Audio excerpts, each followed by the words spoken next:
Conjugare, Centro Português de Apoio à Pesquisa Científica e à Cultura. Acreditamos que as ciências e as artes mudam o mundo. O conhecimento transforma, e isso nos motiva. Sexto ciclo ibero-americano de diálogos contemporâneos com o tema História, Poder e Sociedade. Olá a todos, meu nome é Isabel e eu vou apresentar, o trabalho que eu fiz com o Fredo Thomas Kuhn, intitulado As Mulheres e os Arquivos de Cientistas, um estudo sobre a visibilidade feminina na organização de um arquivo pessoal do Arquivo de História da Ciência do MAST. Bom, essa pesquisa ela começa em 2024, ainda enquanto eu era bolsista do MAST, na organização do arquivo do Jaime Thiome. Hoje eu não sou mais bolsista do MAST, sou bolsista da Fundação Cacetinho Barbosa. Mas nós continuamos com essa pesquisa inserida na linha Organização e Recuperação da Informação em Arquivos de Cientistas, do grupo de pesquisa Constituição do Campo de Física no Brasil, cujo o Alfredo é o líder.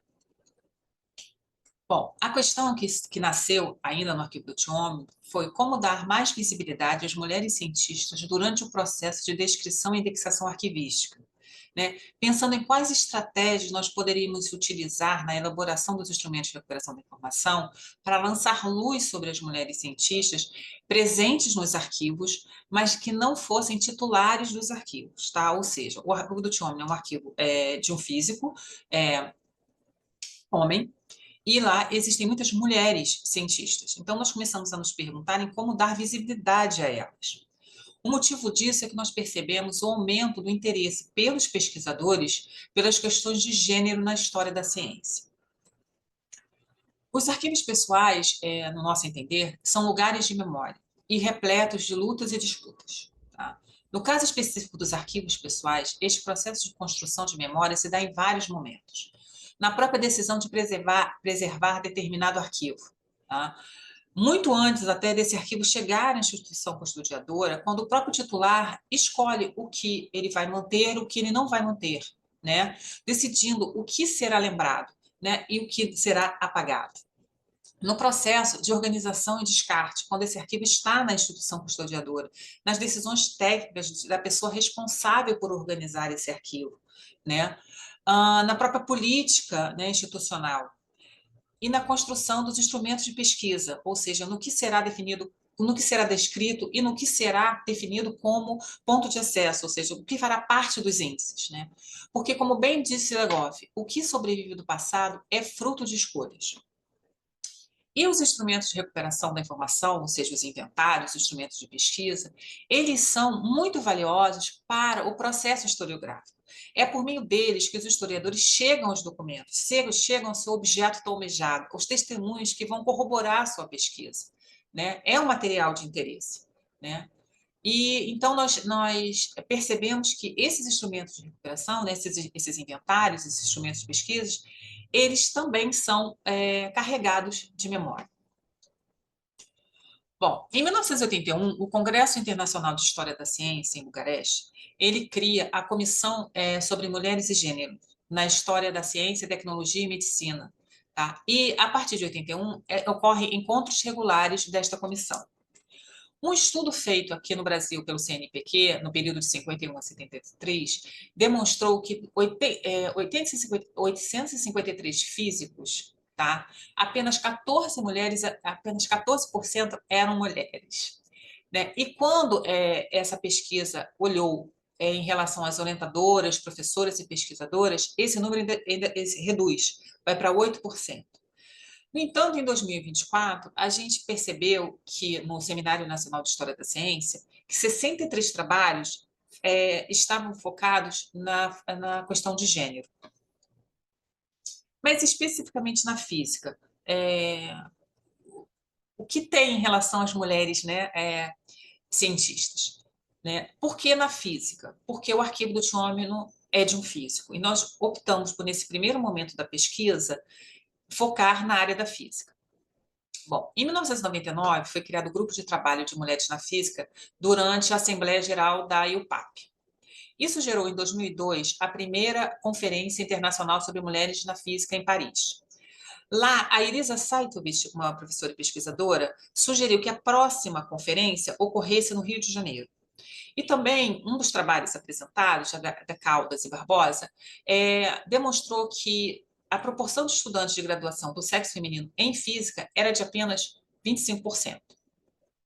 Em 2003, a Sociedade Brasileira de Física, aqui no Brasil, criou a Comissão de Relações de Gênero. Em 2004, ocorreu a primeira Conferência Latino-Americana de Mulheres nas Ciências Exatas e da Física, no Rio de Janeiro. Essa conferência, ela meio que serviu para mapear, para a gente conhecer, né, para eles conhecerem como estava a situação das mulheres cientistas, né, no Brasil e na América Latina. Que seria assim, a primeira fase justamente para a conferência que ocorreu no próximo ano. Né? Em 2005, foi lançado o programa Mulher e Ciência do Governo Brasileiro, e no mesmo ano ocorreu a segunda Conferência Internacional sobre Mulheres na Física, no Rio de Janeiro. Ocorreram várias conferências, em 2023 ela ocorreu online. Bom, o que as mulheres, né, falam sobre essa questão das mulheres na física? A Keller, ela no seu artigo, ela aborda a diferença que fazia ser uma mulher na ciência. Em um outro, a sua trajetória quando ela foi fazer pós-graduação em Harvard. A Karina, que é uma estudiosa de gênero, né, uma pesquisadora na área de gênero, a fala dela é muito interessante, porque ela fala assim: para falar em gente que pisa em regras, que tal falarmos de mulheres cientistas? A inserção das mulheres na ciência foi sempre um pisar em regras. As mulheres na física que eu digo. Apesar de, né, os estudos terem demonstrado que as mulheres cientistas estão cada vez mais ocupando espaços, né, ainda ainda as mulheres precisam enfrentar muitas barreiras, tá? E essas falas demonstram isso. Mas e as mulheres cientistas no Arquivo de História da Ciência do Mais? Então, nós optamos por fazer um mapeamento dos fundos arquivísticos, né, dos arquivos pessoais de lá, dividimos por área de pesquisa ou de atuação, percebemos que dos arquivos, a maioria era de homens, e que, quando a gente pega especificamente a área da física, dos 14 fundos, 12 são de homens e 2 são de mulheres, o que representa 14% do total do arquivo. Bom, mas quem foi Jaime Thion, né? Desde o início eu estou falando do Jaime. Bom, ele foi um dos pioneiros da física no Brasil, formado em 43 pela antiga Universidade do Brasil, atual UFRJ, participou ativamente na construção do que hoje é chamado de modelo padrão de física de partículas, a versão globalmente aceita sobre as forças e a dinâmica das partículas no núcleo atômico, e os seus estudos o levaram a ser indicado para o Prêmio Nobel de Física. Durante a pesquisa arquivística feita para o conhecimento do titular e do conteúdo do arquivo, foram identificados documentos relativos a várias físicas. Por exemplo, Elisa Frota Pessoa, que foi casada com Thiômino, física, Menina Barbosa de Souza Lima, Cecília Moretti, Elisa Maria Bagatti Setovic, a mesma que eu falo no início do trabalho, né? Num segundo momento da pesquisa, nós resolvemos trazer dois físicos, o Jacques Danon e o Hervásio de Carvalho. Seus fundos estão no Arquivo de História da Ciência e os arquivos já estão organizados e seus inventários, né, seus instrumentos de recuperação da informação já estão disponíveis online. Né? E resolvemos identificar, né, nós fomos fazer essa análise desses inventários, e o que nós identificamos nos documentos é que existem mulheres que não constam nas descrições ou nos índices onomásticos, ou constam nas descrições ou nos índices onomásticos. Bom, ao analisar os 3 fundos, encontramos nomes de físicas que aparecem em mais de um arquivo. É o caso da Neuza Amato e da Ana Maria Freire Engler, o que permite identificar diferentes aspectos de suas trajetórias. Uma das coisas que nós estamos percebendo nessa pesquisa é que é muito difícil você encontrar informações sobre essas mulheres cientistas. Então, as informações que estão nos arquivos são muito importantes, são informações valiosas mesmo para o pesquisador. Então, a pergunta que desde o início nós estamos fazendo é como dar visibilidade às físicas mulheres presentes nos documentos do arquivo pessoal de um cientista. A análise dos arquivos de Thiômino, Danon e Carvalho permitiu identificar algumas ações. Utilização, ao menos nos nomes de mulheres, do nome completo, sem abreviações, mesmo que seja necessário fazer uma pesquisa adicional para complementar a informação. Utilização na descrição de termos que reflitam a existência das mulheres. Homens e mulheres cientistas, pesquisadores e pesquisadoras, professores e professoras, homens e mulheres estudantes. Por que isso? Porque, utilizando esses termos, nós podemos utilizá-lo no índice de assuntos, né?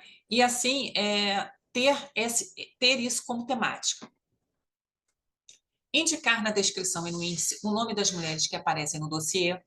No caso específico dos índices onomásticos, poderia ser criada uma subdivisão, uma seção, onde seria indicado o nome das mulheres cientistas, para ir cada vez mais, lançar mais luz sobre elas. Bom, a pesquisa ainda está em fase inicial, mas está demonstrando a necessidade de se debruçar sobre a questão de gênero na ciência, no que se refere à organização, descrição e indexação dos arquivos de cientistas, a fim de definir estratégias que minimizem a invisibilidade feminina nos arquivos.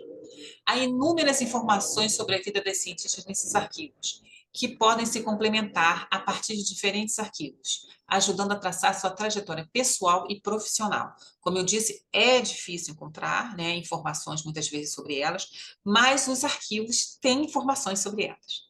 Necessidade de continuação a fim de traçar um panorama mais completo sobre a questão e poder corroborar as estratégias levantadas ou mesmo definir outras, com o objetivo de retirar as cientistas da invisibilidade e facilitar e estimular o usuário que pesquisa gênero na ciência a alcançar mais fontes de pesquisa. Justamente quando a gente começa a colocar nos índices o nome dessas mulheres, no mesmo nos temas, né, nos assuntos, indicando que existem essas mulheres, nós conseguimos dizer aos nossos usuários que, olha, se você está pesquisando gênero, talvez esse arquivo ou outro arquivo te interesse. Bom, aqui nossas referências. Obrigada. Realização, Conjugare, Centro Português de Apoio à Pesquisa Científica e à Cultura. Inscreva-se no canal, comente, curta e compartilhe. Obrigado por assistir.